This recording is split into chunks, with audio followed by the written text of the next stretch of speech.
Science has always been an integral, if not a driving part of human exploration.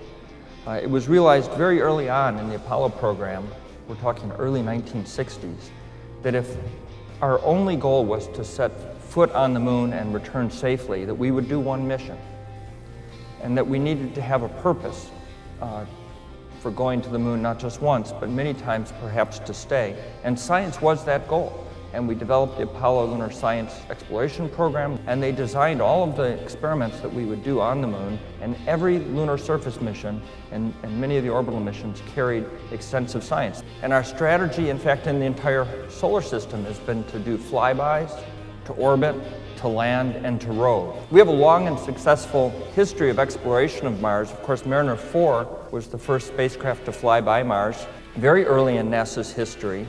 Today, we have Curiosity doing just phenomenal science on the surface of Mars. We have Opportunity still roving.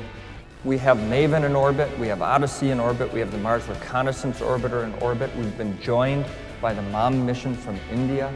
Mars is a happening place today. But about 3.5 to 4 billion years ago, Mars was an even more happening place. Curiosity in its roving has discovered that Mars once was a planet much like Earth.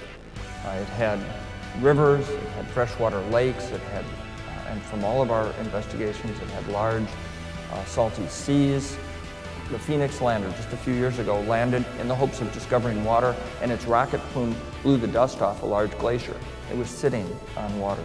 So I would contend Mars is still a happening place. And the real key will be when we can get astrobiologists and planetary scientists in spacesuits on the surface. Then we'll have the kind of pace of scientific discovery that's going to allow us to answer that question of, did Mars ever have life? Which is really the question of, are we alone in the universe?